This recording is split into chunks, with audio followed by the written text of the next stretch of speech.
Hey everybody, this is Kevin for crackberry.com. Hey, it's Phil from Android Central. And Derek from Pre-Central, or webOS Nation. I'm confused. Wow. I'm Simon Sage from iMore. And I'm Jay from WP Central. And I'm Rene from iMore, and welcome to Mobile Nations, our cross-platform podcast where we all get together, argue, yell, and end up in a drunken group hug at the end. Kevin, it's been far too long. I was just thinking, when is the last time we actually recorded one of these? Before everyone started traveling to their trade shows and or getting sick. So we have lots of stuff to talk about, basically. I mean, it's end of April. Phil might have 300 new phones and Derek might have none. I do have a bunch of quarters in the Pre-Central jar, though. webOS Nation jar. Nice. No, it's the Pre-Central jar because I said Pre-Central. Where to begin? A lot of us have new devices to talk about, but before we talk about our new devices, maybe we should catch up on the people still waiting for their devices, namely the entire Crackberry nation. Well, it's true, except I do have a lovely new Porsche-designed BlackBerry. I don't think I had this the last time we recorded a Mobile Nations podcast, so this is a $2,000 BlackBerry. Was anybody really waiting for that? It's like how I'm waiting for a Bentley. No, I know, exactly. You know what's really funny? Yesterday, I haven't even blogged it yet, the first accessories appeared for it. $200 for a charging stand. Oh my god. $500 for a clock app. $99 for a leather holster, and like $80 for not even a holster, just like a half shell skin thing. Are you single-handedly keeping RIM solvent? Well, no, Who's we did the selling math. these? You can buy like 16 shares of stock for the cost of one charging stand. You should buy the charging Ridiculous. stand. Is that holster made out of unicorn skin or something? I was hoping elephant skin. Maybe there's some ivory. No, I'm kidding. It's crazy. Yeah, unicorn skin is probably it's what dreams are made of. Apparently, It's made out of the hides of former RIM employees. That's where they went. But You're not paying for even looks in even any with case. that The thing's cost- ugly. Like I played with it. I was just like, no, it's way too blocky for me. Even with the cost of this beautiful piece of hardware, though, it's running the old BlackBerry 7, or I should say the current BlackBerry 7 software. But what we really want is BlackBerry 10. And coming up next week, I leave on Friday for Orlando for BlackBerry World 2012. And this year they're also doing a side conference, BlackBerry Jam 2012, which is basically a developer conference. Oh, sorry. All geared towards BlackBerry 10 phones coming later this year. So, next week we might actually have a better idea of what we're waiting for. Is it true that there might be prototype hardware? So they're giving away what RIM is being very, very careful in what they call it, but basically developers going to BlackBerry Jam will each receive a free BlackBerry 10 developer device. What it is, based on my understanding, is BlackBerry Colt, which was the originally rumored full touchscreen BlackBerry 10 phone. But at that point, this is going back many months now, that rumored hardware was 3G. The actual first BlackBerry 10 phones would be LTE, and that hardware design got scrapped. So I think what they did is they obviously had that phone developed with no intent of ever putting it to market now. So they, popped out a bunch of them. Those are going to be the developer devices. I think RIM's being very careful to call it, an alpha device because they'll probably not enable any of the phone stuff. You won't be able to put in a SIM card and use it, is what I'm guessing. RIM wants to be really careful, obviously, that people don't take these developer devices and start to review them as like a first look at BlackBerry 10 phones. So it's going to be probably stripped down, Playbook 2 type OS. You'll have the resolution and hardware of maybe a BB10 phone. It'll have a big screen on it, that kind of thing. But not a phone, right? But still cool. And I think it's going to be kind of a cool looking thing. What's interesting, though, is we've already seen it. If you go back to CES 2012, and the Porsche car that was sitting at the QNX booth, there was this LCD display sitting on top of the dashboard in a housing, and that's what it was, right? Like I swiped that thing. I'll talk about it now. I couldn't then. But basically, when I was sitting in the car getting my tour, I swiped this little thing on the dashboard, and it had the Playbook OS on it. So I'm pretty sure that was just BlackBerry Colt, which is now going to be the developer device people take home. So, is that why all the BlackBerry PR were jumping at you going, no? Oh yeah, they were there. You should have seen the looks in the eyes when I swiped it, and they were like, "Oh no!" And it was immediate. I sat in the car and I looked at how bright that display was in my face because there was a playbook in the console, playbooks in the headrest behind me, but all I could see is this glaringly bright thing, and I'm like, "That thing's got awesome, awesome pixel density to it." And I swiped it, and I'm like, "Yep, that's it." So. And then I shut up for a couple months. But. So here's my question. Dan and Jay from WP Central ran a poll, and they found out that a lot of people who switched to Windows Phone, the Nokia Lumia 900, had come from Android and iOS, and we'll get Jay to talk about that in a second. But you kind of took that as an indication that there could still be a lot of, I don't know, room for RIM to grow? Look, it's not even room. It's that people aren't as loyal as you think, like... Look at the number of BlackBerry users in the world that there were, and look at, especially in the US market, how many have now left BlackBerry to pick up Android and iPhones. So I was personally offended. Everybody who leaves their BlackBerry for another device, I mean, that hurts me, right? That hurts me in the heart. But it happens. And I think what that poll showed to me was, oh, you know what? It's going to happen to Phil. It's going to happen to Rene, too. People leave. People don't want to have. I mean, do you want to have the same phone for the next 40 years of your life? Maybe, maybe not. I think some people like change. And, when people are in the buying zone, they want the latest and greatest at the time. They might have somebody who tells them in the store, pick up this phone. And, what really shocked me is before that poll got posted, I asked Dan, I said, Dan, what do you think the results will be? And he thought it would be feature phones and, Android being 1 and 2. So to see iOS up there and Android so high, I mean, between the two, that was 60% of the people. I think everybody on the team was really surprised. So that's why Here's what's different. They were probably polling people who already own smartphones, right? Well, our core audience. Our core audience. Yeah. So obviously they're going to come from smartphones, and of course they're going to come. You're going to get more people moving from the two top platforms. Period. Is there also an early adapter thing there, Phil? I mean, you see your audience buy tons and tons of the latest Android phone. Could this just be like the next latest phone? See, that's the fallacy. I think the majority of the buying public aren't actually buying these high-end smartphones. I mean, a lot of them are, sure. But there's a surprising number of people who buy these mid-level Android phones, my dad was... And the Lumia 900 isn't a high-level phone. Right. It's really It's not. a high-level experience. It's a but high-level hardware-wise, in a very it has highly the marketed same phone.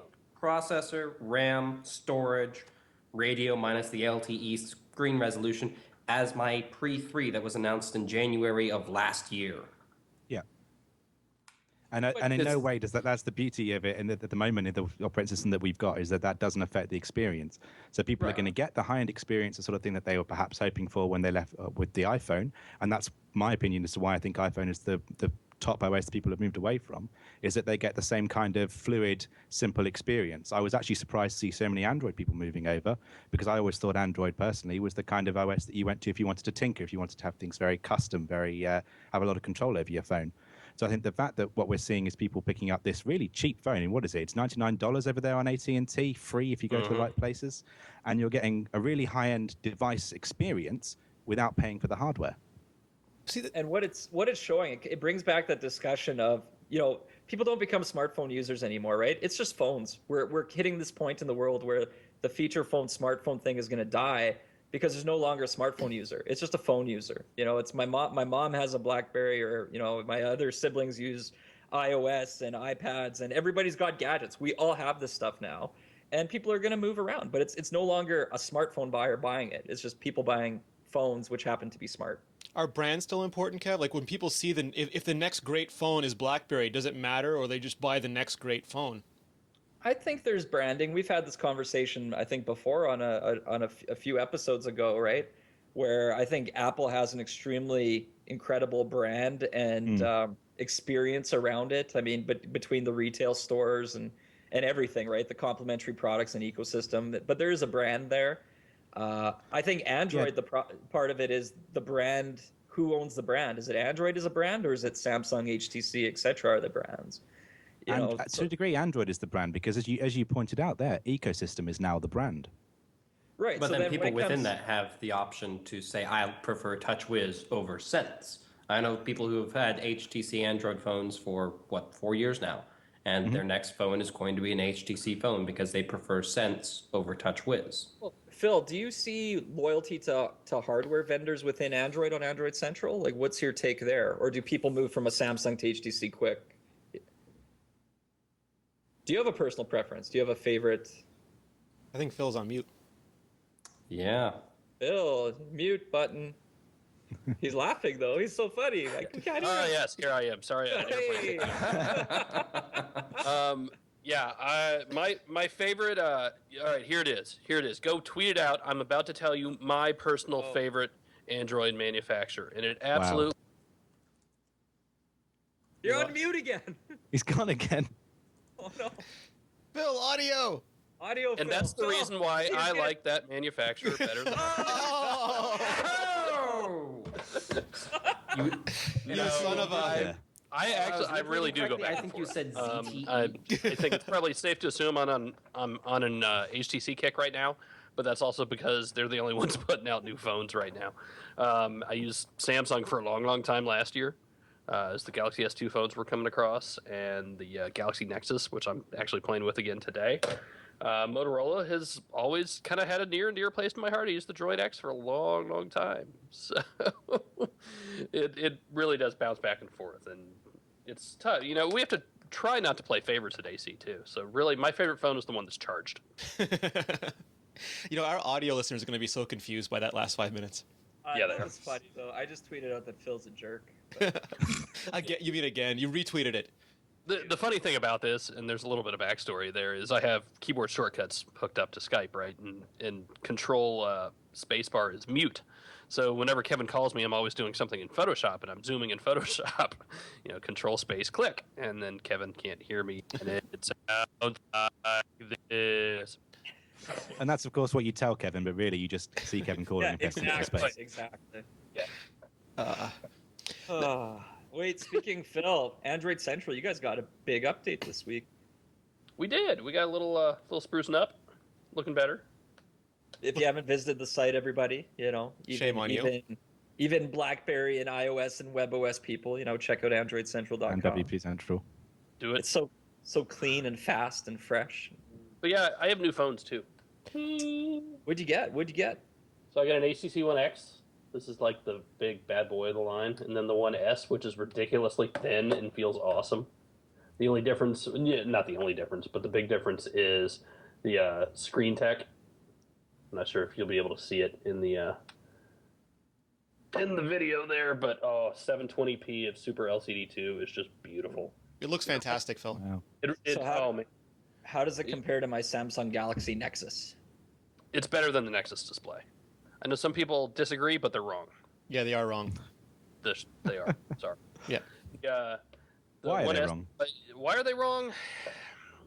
I hate to go the Pentile route, but I think that's it. Do it. I mean, look, you're going to get different, screen colors and temperatures on different devices anyway, right? So that's part of it. And another part is the manufacturing. There's almost no air between. So remember in displays, right? It's not just a piece of glass. You have a piece of glass on top, and underneath you have a digitizer, and then you have the display itself is under all that, right? So there's almost no air between the glass and the display, what's actually showing through itself. And it just looks like it's floating on top of the screen. It looks laminated like an iPhone. It really does. I keep going back and forth on whether I think the iPhone's as good as this or not. It kind of depends on what I'm looking at, and I've been staring at them a lot. I actually think the bigger difference there is in UIs, because when you're looking at an iPhone, the springboard, right? It's just a big thing of apps. It's just a launcher. Yeah, it's a launcher. It's boring as hell.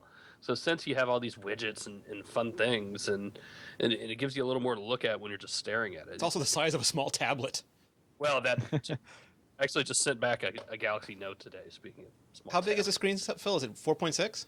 4.67, 4.65? Yeah. Well, have you formed an opinion yet? Because we're going to put Phil on the line all day today about where the sweet spot is for sizes now on Android devices. I really do think it's personal. I can use a 4.7-inch phone. I've gotten used to it. I have had to change the way I do things a little bit. I can't one-hand as much. I probably personally like this. It's funny. We start calling these 4.3-inch phones smaller now. 4.3. And relatively speaking, they are. But when you stop and think about it, they're still pretty huge. I think I prefer. I love the feel of this 1S. I can't wait for everybody to hold it in their hands. In fact, it's going on sale tomorrow on T-Mobile. So Phil, outside when you pick up an iPhone now, do you just feel like you need a magnifying glass? Like, what's your take on Or it? a BlackBerry phone with their tiny screens. Well, yeah, let's not even Or an go HP there. Veer. I can totally, no, I can totally use an iPhone. My wife has one, and I'll pick it up and play with it and see what she's got going on, just to see what apps she's using and who she's texting and who's texting her and what. Is your wife There's aware no of this level of Madison Ashley intrusion? app or Ashley Madison app or whatever it is. Yeah, Phil did a review. It was awesome. Yeah, No, but does she have one on her iPhone? I want to no, she didn't have one. We're good there. No, it's small, but it works. Like, the paradigm works for Apple. I get that. It still bores me. I mean, the apps are still really good, right? You can't beat the apps, but there's not.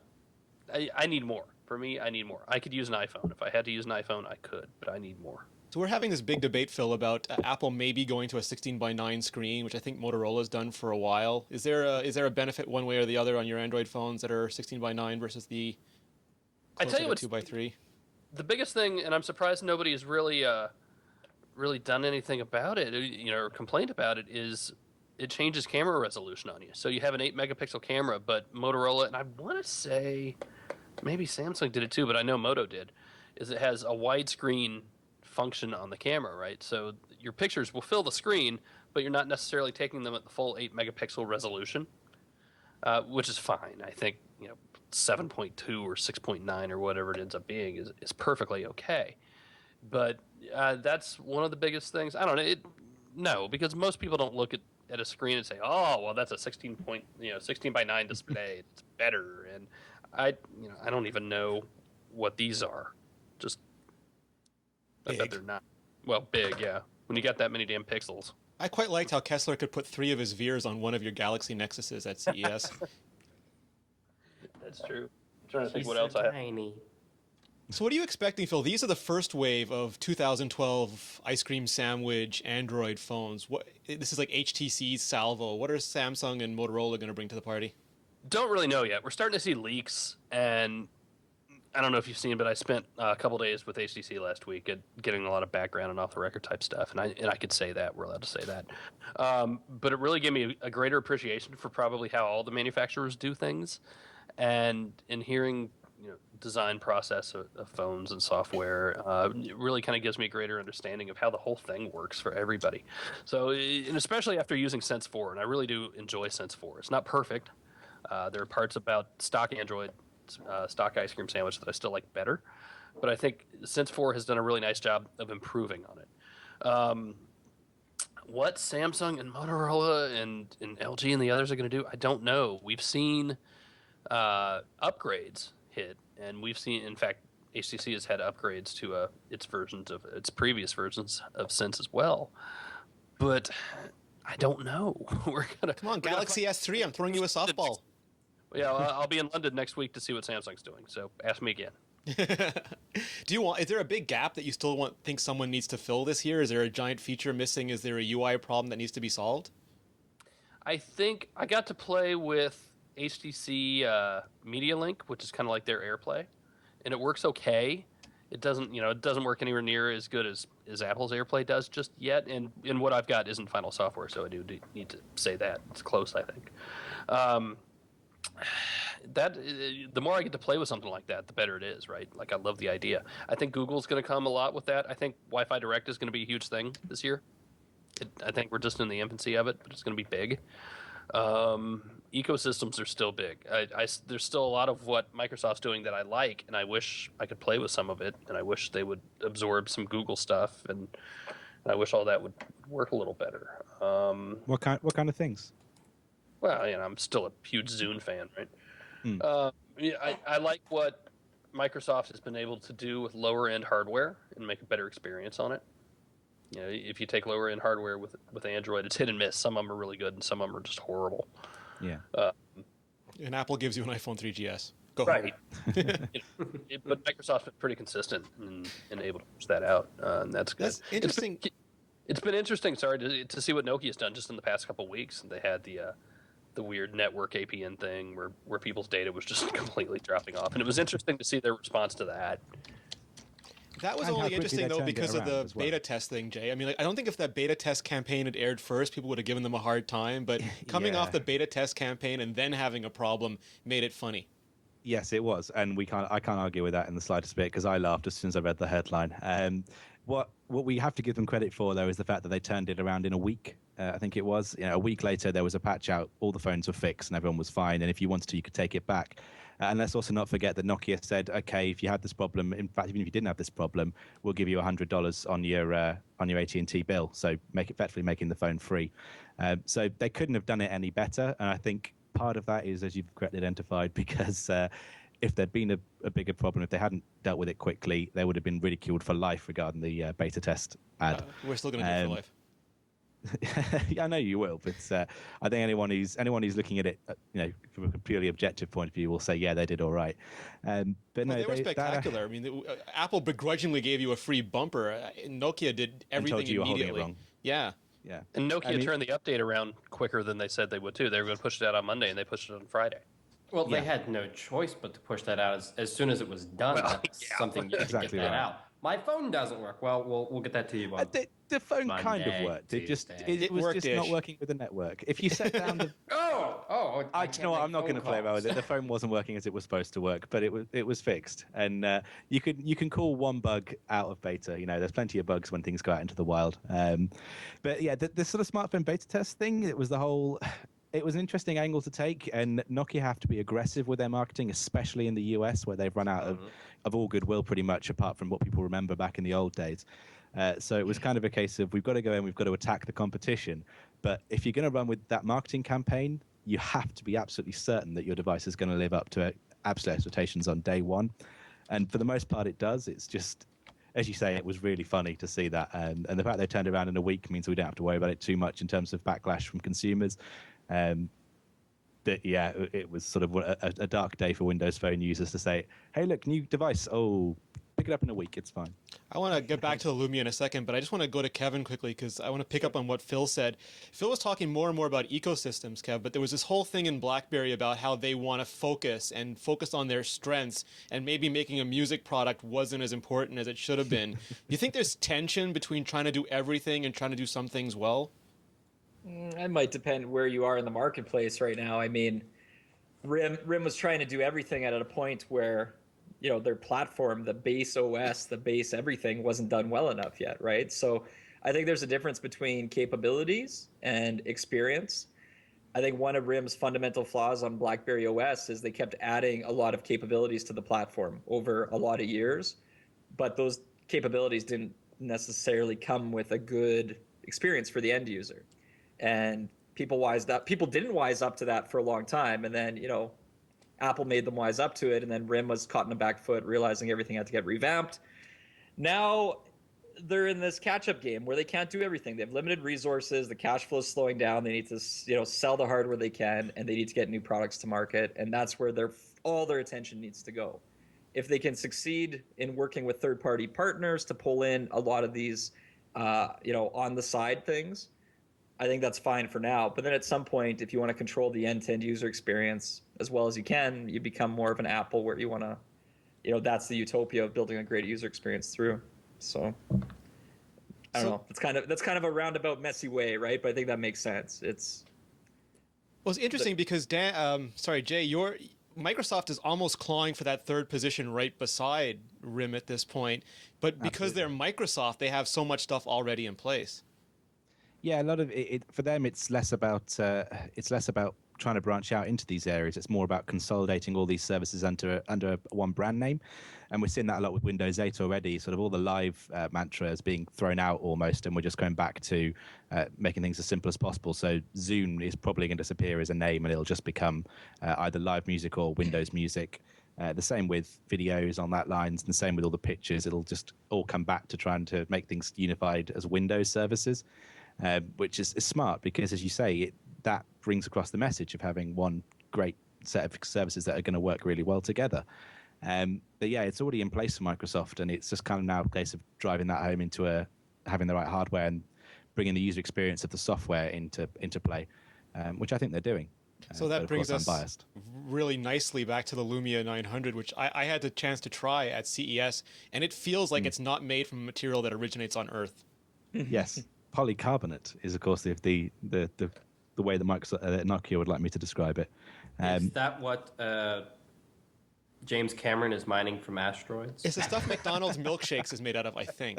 It's actually what the One X is, by the way, as well. It's polycarbonate.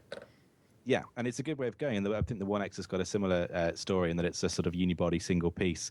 But yeah, Nokia have made a lot of smart design decisions. I haven't got a 900 here because they haven't released it over in the UK. I do have, of course, its baby brother, the 800. In cyan, of course. In cyan, of course, because it's the color to go for, not the white one, as somebody here would have you believe.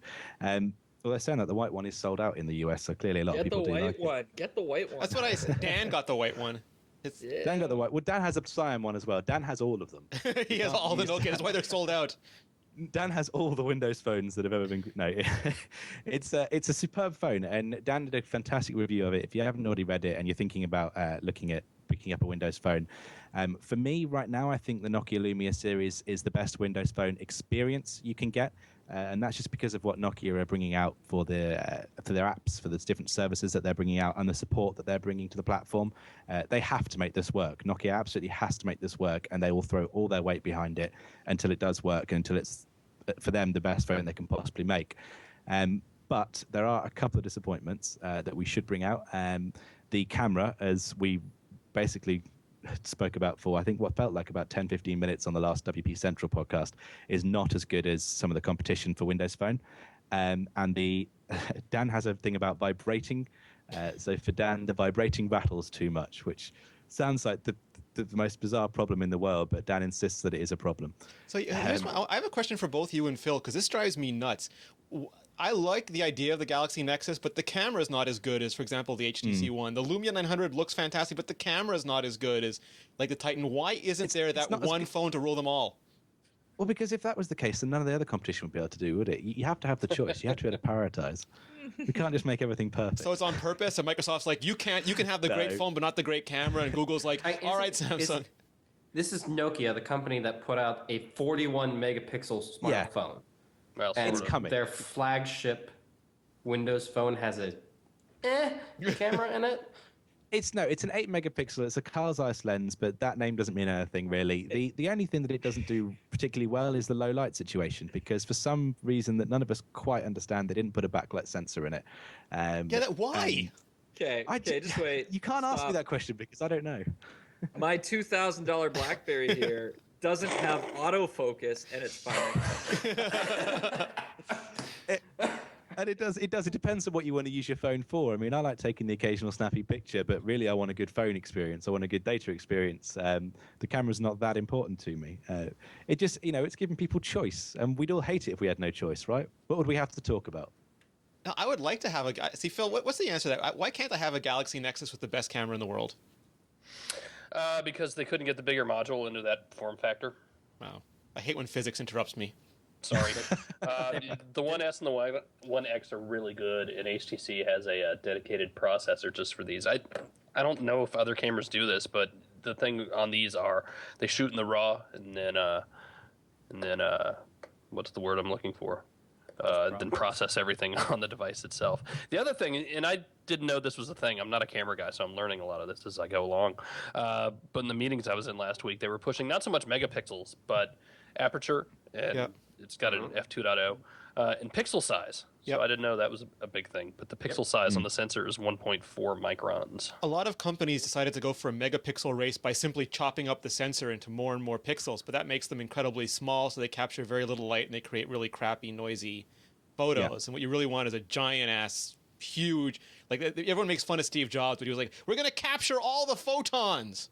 And that's really what you want, is to capture as much light as you can and get as good a picture as you can, regardless of the megapixels. Mm-hmm. Yeah. But it all comes back to spec race, doesn't it, as to what specs are important to you. And I think, if we were talking Android world, then specs would be the most important thing I could tell you about the phone, because it's all about having the latest and greatest possible specifications to run the Android platform. But I think I think there are a few key areas where I think I agree with you. We should have a perfect phone. We should have a perfect camera phone that has a great touch screen, a good quality screen, and just has a great experience below it. I don't really care what the processor is inside it, as long as I never see it lag or start stuttering around. Right. That shouldn't matter to the average user. And we're going through this weird thing in Android right now where you have quad-core devices coming out, and then Tegra 3 and then dual core Qualcomm stuff, and everyone, well, quad core's got to be better. It's more. And Your wife will Exactly. love it. Yeah, It's ridiculous. I haven't got a quad-core processor in my PC yet. I just didn't see the point of it. So why do I want it in my phone? Well, Kevin, you raised a point a while ago that you think the companies sometimes deliberately hold back in order to have a better product to release next time. Like they sort of trickle down their changes and spoon feed them to us. Yeah, depending on the position, I think that's what Apple does, being kind of the one everybody else is catching up to, and then other companies do it because they just want to get to market fast, so they lock it down and pump it out as quick as they can. And if it's going to delay sales by 2 months, they'll just put something out with less features to get it out and then upgrade it 2 months later. So it goes both ways. So Simon, if you're looking at the stage right now and you have, iOS, they say it's outselling almost all competing phones on major US networks. You have Android, which by unit share is just growing every day. You have BlackBerry and Windows Phone fighting. You can almost see them fist fighting for the third position place. As a consumer, how do you start weighing these? Well, I think for a lot of average consumers, they're going to be pretty interchangeable. It's just going to be a matter of which carrier they have a preference towards and what they're selling, right? I mean, in the case of the Lumia, it's a good pick for a lot of people because it's pretty cheap compared to a lot of the other smartphones out there, and it does more or less what people want: web browsing, email, and a couple of apps, right?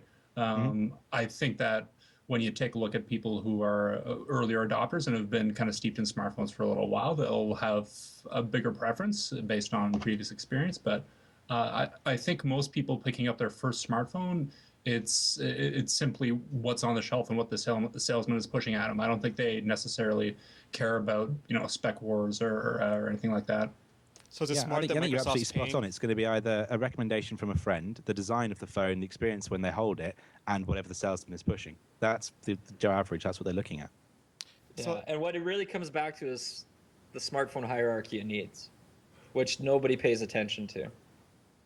They just their priorities are all messed up. Actually, it's funny. I've got Sean Cooper from Engadget on my BBM right now. He after years of not using a BlackBerry, now he picked one up again. He got a Bolt 9900, and he's giving it a go, right? And I said, just kind of enter the experience knowing there's going to be things right now you can't do with it that BlackBerry 10 is kind of addressing, and just use it as a great communication tool. And after first day he had a little issues. He doesn't like the Gmail experience on it too much. But then today he said, using this phone just makes me realize that every touchscreen keyboard is crap. And it's true. Yeah. Every touchscreen keyboard is crap compared to picking up a Bolt 9900. So what are your priorities? And you need two devices right now to actually do everything best in class. So. Yeah, or you go on the route of the landscape QWERTY slider, which never really took off that well. Yeah, there's still a perfect slider out one there of to those be done. announced? Or the portrait QWERTY slider, which Derek keeps holding up. I'm not a fan of portrait QWERTY sliders. They're too big. I do admit, the actual design of my old Nokia N97, I love that, the flip out and use of the keyboard there. It was just the rest of the phone was rubbish. But the little keyboard was wicked. Jay, how important is it that AT&T is making the Lumia 900 a hero phone, and Verizon just said they're going to, get into bed with Windows Phone? Is that hedging against Android? Is that just them wanting more choice? It's massively important. It's massively important, and it's not just because it's important for Windows Phone, but it's important for the market in general. So AT&T are pushing this as their hero device, not only because it's a third ecosystem and it encourages the whole pricing of every phone in the world ever to come down, but also because it gets people onto their brand new LTE network, which I don't think we've mentioned yet, but is really fast for now until people all get on it. Where you can get it. Where you can get it. Obviously, I can't speak of LTE. We don't even know what it is over here in London, but it's We'll find coming. out in 3 years. Yeah, in 3 years. But just remember, we had 3G first. But it's so important because you think of all these other phones, and at the end of the day, if one phone becomes too popular, it's like any market. We end up with a saturated market where it's monopolized by one phone, one device, and that they have all the power. A strong three-horse race competition. Sorry, BlackBerry. 4-horse race if you want to include the Blackberries. I know a lot of people have them, so I'll say 4-horse race. Is really good for the market, and it means that it encourages developers to work across all platforms. It gives us plenty to do. It encourages users to pick and try and have that choice and have that decision. And I think AT&T pushing a device which has a bit of a wow factor to its design, as you said, it doesn't quite feel it's made of this world, is the right decision. So I want to bring Derek into this because not only because he's snarky, but because he has lived through a process which BlackBerry and Windows Phone are dangling precipitously near. And I hate making you that guy, Derek, but I mean, you I'm went that through guy. Palm with Sprint, you went through like a trial launch with AT&T and Verizon. What are the priorities now for these companies? Focus. Microsoft and Nokia are doing a very good job of focusing. RIM, I'm not sure that they're doing a good job of focusing on what they really need to improve, or that they even know what really needs to be improved. They're building BlackBerry 10 based off of the Playbook OS, but Playbook didn't sell well until. That's the worst thing to ever say. Don't. Okay, keep going. Did it sell well, or did it sell well once it was massively discounted? No, but they're not building BlackBerry 10 off the Playbook platform. I mean, it's the QNX It's platform QNX. that's the platform. They knew to release a phone, it's like a 2-year development cycle for them, and the Playbook was just an intermediary beta test. It was never designed as like a final product, Like it was released. Then why release it? Get good feedback? Then it just make makes you some look money bad, in and the they meantime. lost millions I agree. and millions No, I of agree. dollars It made on them look bad. They didn't get the work done fast enough. But it's not that they're basing it on the Playbook. That statement I can't let you say. He won't cotton to that. Yeah. So carry on. Sorry. All right, fine. They are the base of BlackBerry 10 is the same base software that they used in the Playbook. It's the same UI, if I'm not mistaken. Same We basic don't know UI yet. is what we're assuming. No, it's changing. Changing. Okay. Changing. They've learned some lessons there. That's good. And they're sort of going to have to go through this dark period of silence. We've gone through that for 3 years with webOS, where things are going to be uncertain. We just have to hope that RIM has enough money in the bank to make it through to the end where they're actually putting out devices that the general consumer finds desirable.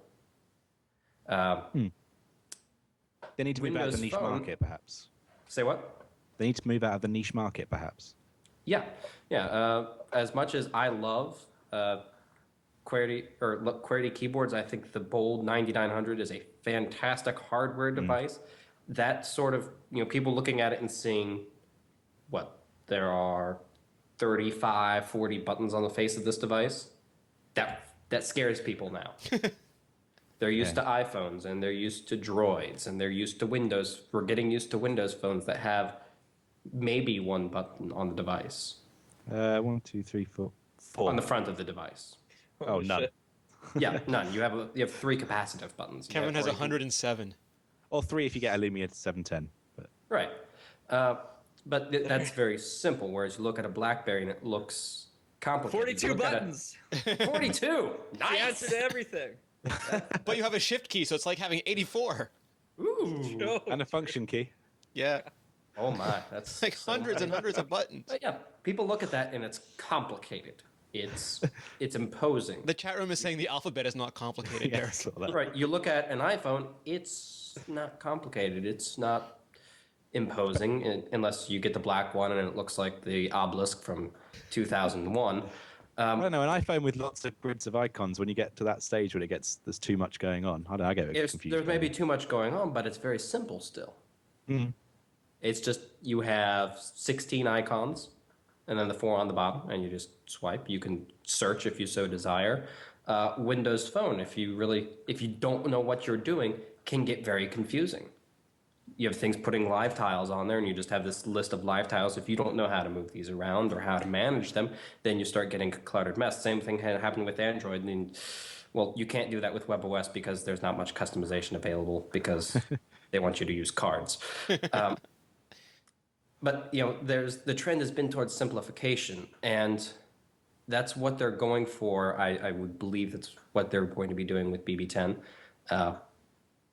We've seen those rumored or the spy-shotted devices, like the one that's the Porsche design version Colt, or just the Colt itself. It's a very simple device, and they have to play their cards exactly right, or else in 3 years RIM is going to be bought out for their patents. I think 3 years. I honestly think they either make it with BB10 or I don't know what happens. I don't think it is 3 years of flailing They may make it with BB, or they it's going to take a while to tell whether they make it with BB10. I don't think they're going to pull a Leo Apotheker and cancel it after 49 days. So they're going to give it a fighting chance. It may take 1 or 2 years. BB10's coming out end of the year. Fall, device. end of year. Yeah, and it can't come out. It has to be able to compete right now with, by that point, iOS 6. So and Android 4 or maybe 4 or 4.5. Jelly Bean or 5, Klondike bar. So Derek, the question and I that's have the same that problem even that Open precedes webOS is going to have, is going forward. We're putting out this updated version of the OS, but how does it compete with what's coming up or even what's out on the market Skating to where the now? puck's going to be. But Exactly. here's my bigger question, Derek: is do carriers even give it a chance to compete? Because BB10 could be great, but if the BlackBerry brand, especially in the U.S. right now, is so kind of tarnished, where it's getting made fun of almost in the U.S. If you're Verizon or AT&T, do you even push it? If you're T-Mobile, do you give it a chance to compete, even if it's good, even if it's better, even if it's not quite as good? If it's better, absolutely. If it's not quite as good, no. And they didn't give the Palm Pre Plus a chance on Verizon because it wasn't as fantastically. The Droid had just launched on Verizon, and the Pre had launched on Sprint already, and it did okay. Pre Plus is a Pre with more RAM, good thing, but it's still the Pre. The difference is surely that BlackBerry has the money to actually pay the carriers to push it. Are they HP willing to pay that? It's a whole different question. Willing to pay that? Well, Microsoft has tons of business and they pay it, and RIM has only one. Nokia has been. They've been given that second chance by AT&T. Verizon's making noise about giving Microsoft that second chance after years of disappointment at the hands of Windows Mobile. They didn't give it a second chance. They put out a HTC trophy and then called it a day. Well, they said recently they're making googly eyes at it again. Yeah. Verizon are like the kind of carrier. They're like a girlfriend that just plays you hot and cold constantly. It's like, oh, I like you. Oh, I don't like you anymore. Oh, But when Verizon coupling. it's really good for you. Verizon put Android on the map. True, very true. Before that, there was the Sprint Hero and the T-Mobile G1 and maybe a handful of other devices. That G1 and they was did awesome. Okay. And then Verizon put all of their muscle behind the Droid and the Droid line, and it's done fantastically well since. Now they may have done well on AT&T or Sprint or T-Mobile, but Verizon has that muscle. On a regional carrier, they would have done great. Oh yeah, they would have done fantastic. Verizon's going gangbusters on Cincinnati Bell. I've got a question. I just this is like a thinking out loud, kind of on the obviously BlackBerry thing, because that's what I talked to about. Let's assume BlackBerry 10 for a second is good, but it's got some gaps at launch. It's not going to have all the apps. There might be some things to finish. It might do some things really unique and some things not as well. No Angry Birds. Let's say it doesn't get carrier pickup in the U.S. Or very minimal. Somebody picks it up and nobody puts it on the hero position. It's never advertised and it just sits on the shelves. Just kind of sits there, right? There's a lot of markets around the world that are still selling BlackBerry 7 phones, right? And for those markets, if they get BlackBerry 10, it'll be a good experience, right? It'll be good. The people who like BlackBerry still will love BlackBerry 10.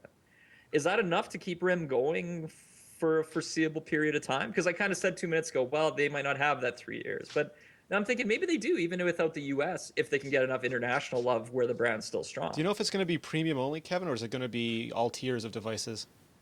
It's going to start premium, but I think very quickly they'll have to move it down the line to lower end also. Because if it's premium at launch, it's going to have to be in markets where people can afford and are willing to spend money on premium handsets. Here's a question. Say BlackBerry right now is doing well overseas, right? And not as well as they were, but they're doing better than North America. They're doing okay. So overseas, they're doing better than they are in North America, In and some they're countries. still losing money. No, they're Not losing money. They're just not making money. as much. Yeah, Oh, they're not making losing it money. by That's the thing. This isn't Palm, right? They're making money. They just don't. Palm didn't have a lot of money to start with, so RIM is still making money, but nowhere near as much as they were before. Nokia had a huge presence overseas, still does, and they still sell oodles of Symbian phones. Yeah, and Well, they're they still did. losing money. But low-cost Lots and Android, lots see, of low-cost money. Android's the one killing them now. So I want to pivot for a second and bring Phil back into this because I had to put up with 3 or 4 months ago, maybe 6 months ago, I had to put up with all this nonsense about iPhone being dead in the water. And now because that's gone through a news cycle, Phil has to put up with all this nonsense about Android being dead in the water. Next week it's going to be Windows Phone, so you'll get your chance, Jay. Yay. But there's interesting things here. Like we're seeing that because Apple puts out one phone a year, it sells really well when that phone comes out, and when it doesn't come out, Android phones sell really well. There's all this talk, Phil, about Android being forked, and and maybe someone else succeeding with Android, maybe an Amazon more than Google is succeeding with it. Do you think there could be a world where the number 1, maybe 2, and 3, 4 are all forks of Android, and that starts to suck all the air out of the space? No, I think it inflates the space even more. You think it inflates it? Which part of all the top 5 devices all run Android is confusing to people? I don't get it. So I mean, it goes back to the old. Well, I mean, it goes back to the old Windows CE days, right? Like, it never took off for a number of reasons, mainly that it kind of sucked. And we're gonna see, I guess, Microsoft try it again with Windows RT, or is that just for tablets? Windows RT Windows RT is just for ARM devices. Yeah. Just for ARM, that's right. Don't get me started on Windows. Oh well, yeah. But now, I mean, Yeah, me started on Windows. I've said this for I don't know how long. I mean, Android is an embedded operating system. Amazon has done exactly what you're supposed to do with it. It's brilliant the way they've done it. It's genius, and yes, it's a total end run around Google, and that's fine. That's great. That's very, very good for the ecosystem, I think. Now here's a question. This Amazon has done with Android what Android was supposed to do. Has Amazon done with Android what Google wants them to do with Android now? That I'm the wrong person to ask. I don't know, and I would be really curious to see what people inside Google are saying about what Amazon has done. I hope they've taken a step back and looked and said, you know what, they did pretty good. They did some really interesting things, especially in the tablet space, right? I mean, and they jump-started the app system like you wouldn't believe. Although, I say that the AC Forums app that we have now is, it's a Tap Talk app, and it might have 200 downloads on Amazon. I don't mind giving numbers for that. It's like none compared to the traditional Google Play Store. So we'll see. But I didn't think Amazon would do nearly as well as it has. And if you look at the free app of the day thing and the exclusives they've done, remember Angry Birds was first on Amazon. Yeah. For Android. So they've done remarkably well, and hats off to them. But no, I don't think it's a bad thing that people are able to take the OS and do things with it. That's awesome. I mean, that's the way it should be. Is the Nook Touch, is that making the ecosystem worse? I don't think so, but that's running Android. It's making a new ecosystem to a degree. Yeah. Yes, the developers can put out for also different areas, but it's a whole new ecosystem that they just have to keep alive themselves. All it does is take away from Google's search ratings. What about what RIM's doing with the Playbook and Android apps? I mean, they're just really aggressively poaching Android developers, basically. I don't know if that's necessarily a bad thing. I mean, RIM's just trying to build up their own app ecosystem, but is that legitimate? Is it going to help them at all? Is it going to help the developers, Google, or RIM? Well, yeah. Any of the above, yeah. Everybody. Yeah, there's Angry Birds on the Playbook. Everybody wins. I don't know that it's helping RIM at all. Oh, me neither. Because, then people are just going to make ports to Android apps, and you're running Android apps on a Playbook, in which case you might as well just get an Android tablet. RIM how many different operating or app environments are available on the Playbook? All of them. Yeah, that's the problem. All of them. On an iPad, you can run Objective-C and web apps. On an Android device, you can run Java and web apps. On a Windows Phone, you can run Windows Phone. Whatever J code's in today. Yeah. On C#. C#. On a touchpad, you can run Mojo and Enyo, both HP frameworks, and web apps. On a BlackBerry, you can run J2ME. 2ME, you can run Android, you can run web apps, you can run whatever the programming environment is, the actual official SDK environment is for the Playbook. I don't know. But that's And only they a need to be problem if it quick. doesn't work. I mean, if it gets tons of Right. apps and Kevin can sit there with his playbook and not have to worry about finding the app he wants, then it helps RIM. And Yeah, RIM should have it's been not a- putting. I firmly believe that RIM should have been putting more emphasis on getting people onto that SDK than saying, "Come port your Android app over, and it'll just run in an Android environment." Yeah, Absolutely and right. I mean that was kind of their angle initially too, was that all of these kind of low-hanging fruit for developers and other ecosystems, it would be low-hanging fruit to just kind of hop into Playbook just to test the waters, and if it's usually successful, RIM would be there to say, okay, here's the NDK, go nuts. But all of the developers that I've talked to, they're just throwing it out there because they might as well. But very few are willing to go all out and rewrite their entire app Yeah. for the Playbook NDK. And actually, that will depend on how easy it is and how good the developer tools are. I mean, yes, in the case of Windows Phone, yes, we've only got one language or two languages that you can develop in, but it's really simple to do so. It's really well structured. I remember the last time I tried to write a J2ME app for sort of something in the variations of BlackBerry, and I think I was pulling out most of my hair at that point. Part of it is down to how easy it is for the developers, and just throwing the kitchen sink at it and saying, yeah, you can develop whatever you like isn't necessarily the best way to go. It won't create a good experience. It'll just create compatibility. I'd argue that, we have all these fantastic platforms and we still don't have a good app ecosystem anywhere. I mean, iOS is continually pushing everything to the lowest price point possible as a race to the bottom. They have no upgrade pricing. Developers are disincentivized from making better apps over time because they don't get paid for them. On Android, you still have tons of issues with monetization. You have issues with difference of platforms. WebOS was always, HTML is a high-level language and the hardware's not there to make it run quickly. BlackBerry had J2ME. Now they have too many options. If I'm just a user looking at my phone, none of these companies have got it right yet. And to me, the amount of brains and money and technology behind this, and none of them have properly nailed it yet, is kind of stupefying. How It's do a you very difficult properly thing to nail get it? right. You take it's the same thing as a phone. I can't get a phone that's great with a great camera. Like Apple really nailed having tons of apps, but what they allow developers to do is highly restricted to the point that developers, it's almost like an Atari thing where they're going to start burying ET cartridges one day. They're just not. It's not friendly enough for developers.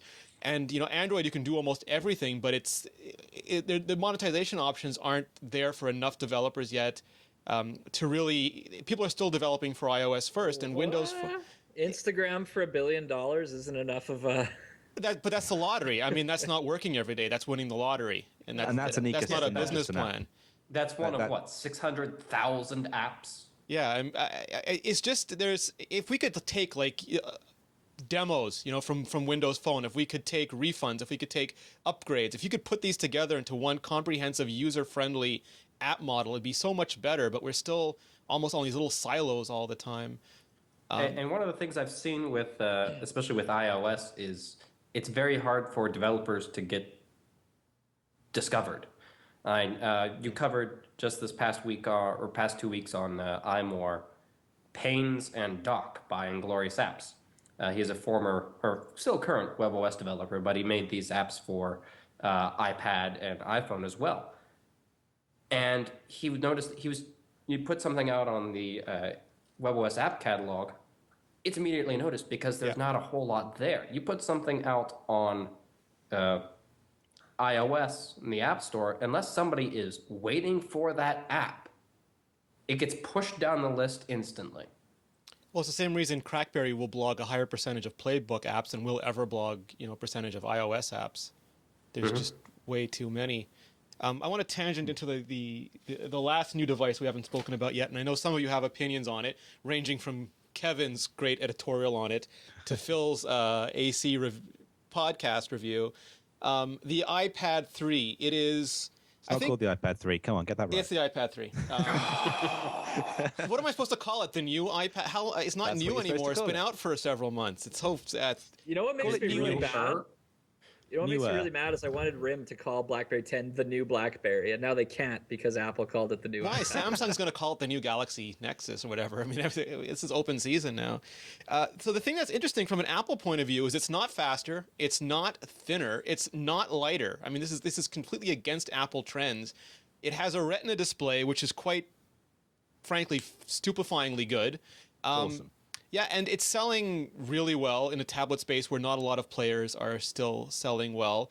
But it's sort of, if you have an iPad 2, there's absolutely no reason to get it. If you have an iPad, an original iPad, no iPad, or if you just like new technology, maybe you'll like it. But Apple is making a ton of money selling one device a year in each category. And what does that mean for the greater market? Everyone else is selling tons of different devices, splitting market share, splitting platform. Are these two viable models, or is Apple just figured out a way to cherry pick the wealthiest segment and leave sort of what's left for everybody else?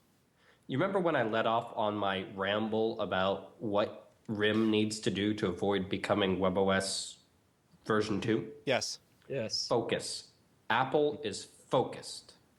They put out one phone, they put out one tablet, and they spend all the rest of the year working on the next one. They aren't putting out 16 different devices like Samsung or HTC will do.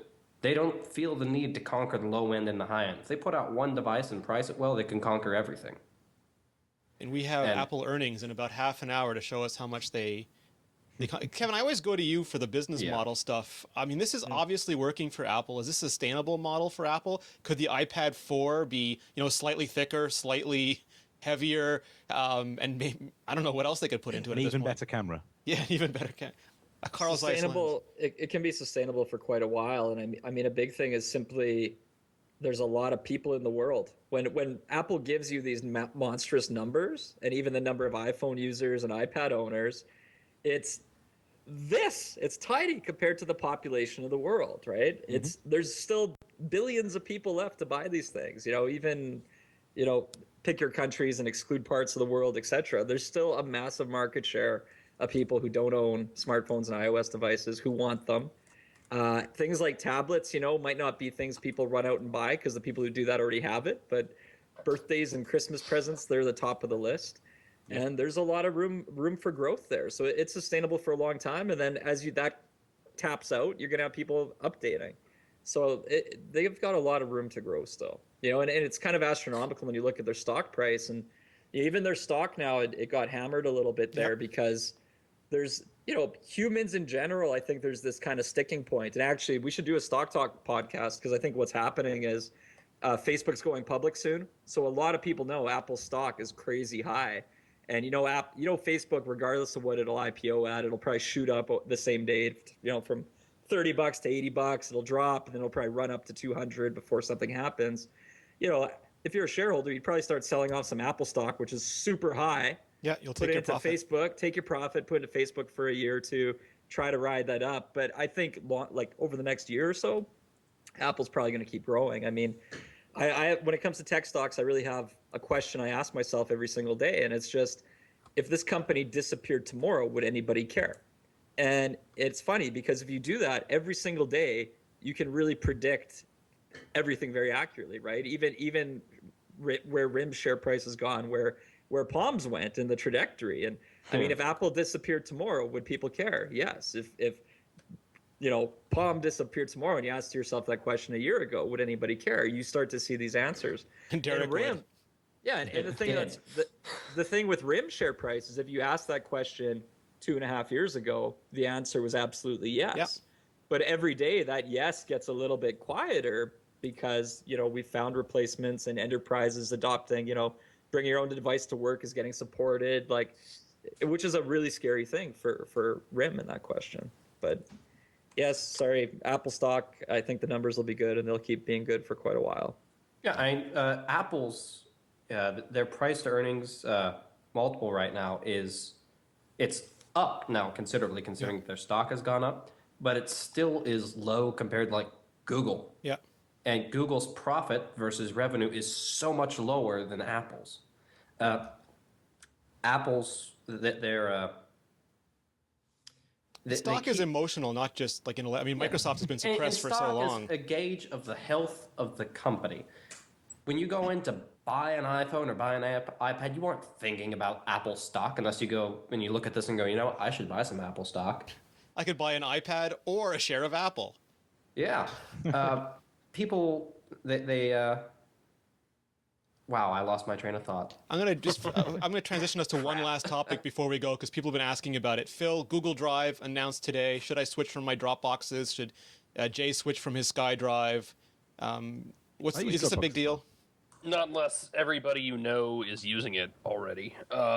Look, it's really not so much a separate storage service like Dropbox or SkyDrive or any of them. It really is built in. It's actually absorbed Google Docs, which is kind of a big deal. And it's going to work in tandem with all that. Now, it does have a desktop component and shows up like a folder, and you can drag and drop things in there and make folders and stuff. So it's interesting. I mean, we're 3 hours into it, so I'm not going to call that one just yet. And you're a blogger? No, but that's an interesting point coming back to ecosystem, right? Like Google's a company where if we came back to Derek's focus, and, do you need to build out all your services or services or you can work with others? Phil, earlier today, we were kind of saying, well, Dropbox, like, I use Google Docs. I'm a huge Google user of all their services, but for whatever reason, like, Dropbox is my thing. And even if Google has a competitor, I'm probably committed to Dropbox for the foreseeable future still. Yeah, I'd have been kind of exactly like the same. Facebook not overriding Google Plus for a lot of people too. Yeah, the only reason I think to switch from Dropbox's user experience is fantastic. It all just works. The only reason to switch from it is the storage restrictions that you can recommend friends, of course, or buy around it. But the only reason that anyone I think would move away from Dropbox is if you're going to have suddenly so much more storage, or if they could. I don't even know how you can improve these services. If I had that idea, I'd be rich. But it just works. I think Google Drive's terms of service could use some improvement. Oh, but that happens all the time. Everyone copies a boilerplate terms of service, and the internet explodes, and they go, wait, Yeah. this is just so that you don't sue us, okay? Well, they should. They should. This is Google Drive is a big launch for Google. They're trying to pivot more and more into some enterprise service support. They've got Google Apps, and having this storage support to go along with it is very much going to help Google Apps. When you tell your tech department and your chief counsel that, I want to see if we can switch over to Google Drive, and your counsel pulls up the Google Drive terms of service and says, when you upload or otherwise submit content to our services, you give Google and those we work with a worldwide license to use, host, copy, reproduce, modify, create derivative works, such as those resulting from translations, adaptations, or other changes we make so that your content works better with our services, communicate, publish, publicly perform, display, and distribute such content. Period.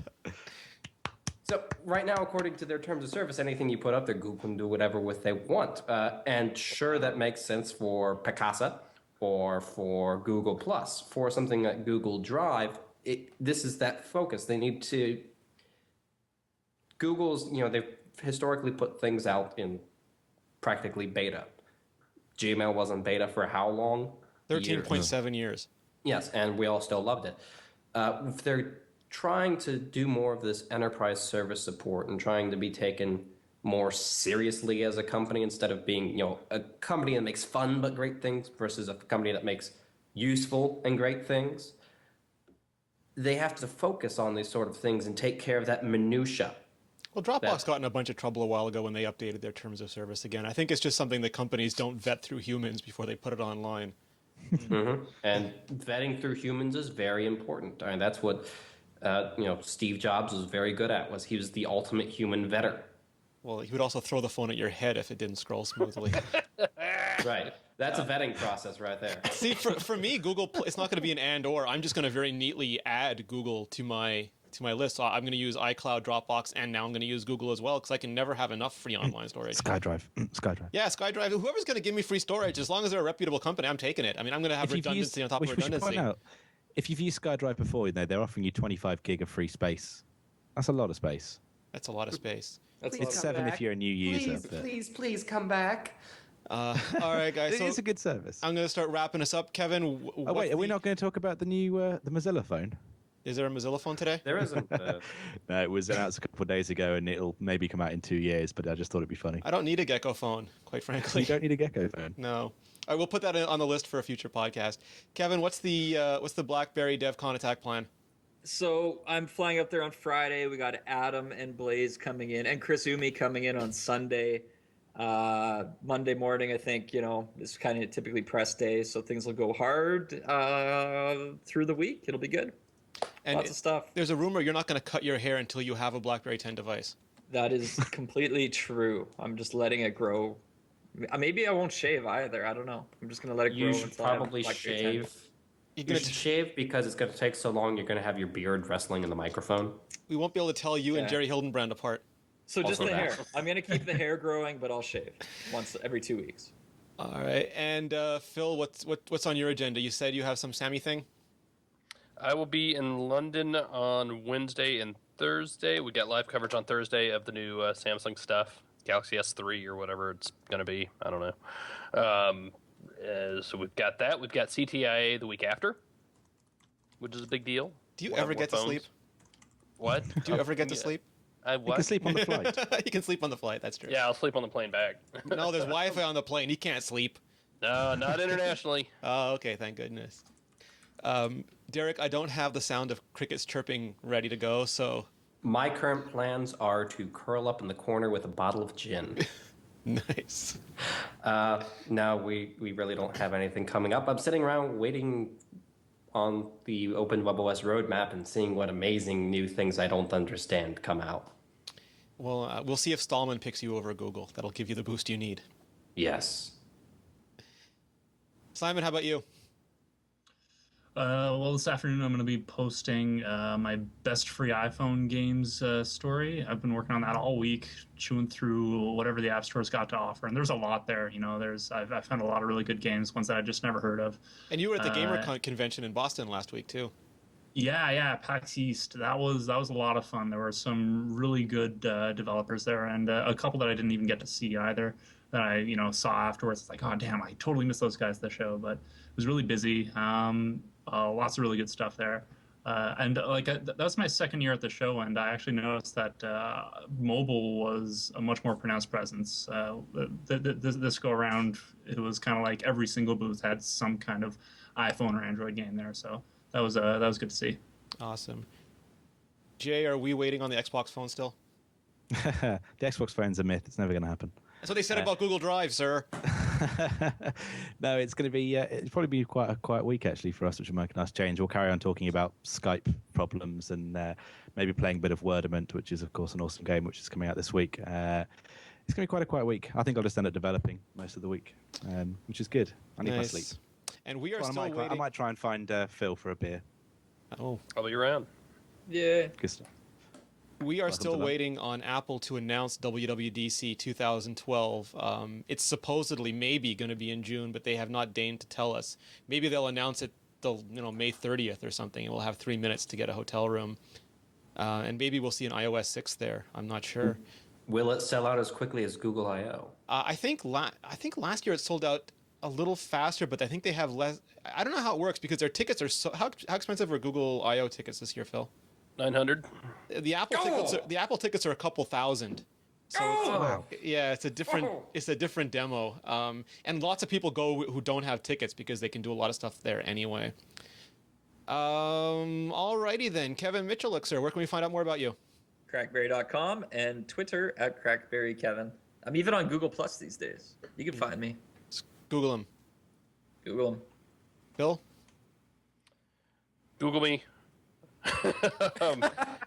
Phil Nickinson on Twitter, Phil Nickinson on Google Plus, Phil Nickinson in real life. When you say Google me, it sounds dirty. I Googled myself. Never mind. Derek Kessler? You can find me on webOS Nation. You can also find me on Twitter as DKDSGN. And you can find me down at the local Quickie Mart with a guitar and an upside-down bowler hat. Thank you. I have a Come question. again. What does DSGN stand for? Design. Design? Very well done. Nothing. Okay. I didn't know if it was something deep space. Derek something Kessler else. Design. He's an artiste. Zung. Bazinga. Simon, where can we find out more about you? I'm on Twitter, SimonSage, and I'm writing on iMore these days, although I technically can write on any of the sites, so every once in a while I might be popping into Android Central or Crackberry or wherever else. Sweet. Jay? You can find me on Twitter at JAYT Bennett. You can Google me if that's your thing. We can Bing you. You can Bing me if you like. Both the search engines I come up, which makes me happy. That's not and of mine. course, I'll be around WP Central as well, writing the occasional post and generally doing whatever Dan whips and tells me to do. That is the singularly best graphic I've ever done, I think on the old WP or WM Experts, WP Central, was the original Bing graphic. Yes. Picture of Bing Crosby saying, "Let me Bing that for you." That was almost as good as the signature Phil Nicholson Smoke by Windows Phone graphic that ran a couple of weeks ago. That was a beautiful picture. I love that. And you can find me at Rene Ritchie. You can find me on iMore or on Mobile Nations. You can find all of us at mobilenations.com/shows. We have the Crackberry podcast, the Android Central podcast. Once in a while, Derek deigns to do a Palmcast, WP Central podcast, and all the rest. If you haven't already, go to iTunes immediately, leave a review, leave a rating. Go to your podcatcher of choice. Tell them that this is the best podcast in the damn universe. Phil will agree with that at some point in a written essay somewhere. Damn it. Other than that, thank you everybody for joining us. This has been a Mobile Nations podcast. Woo! Kevin out? You get to do it this time. Actually, Phil should do it this time. Kevin out. Or that. No, you gotta hit your desk so everything shakes. You didn't do it right. I have a glass desk and a whole bunch of phones on it. Hold on, I gotta drink some more apple Kool-Aid after talking to all you people.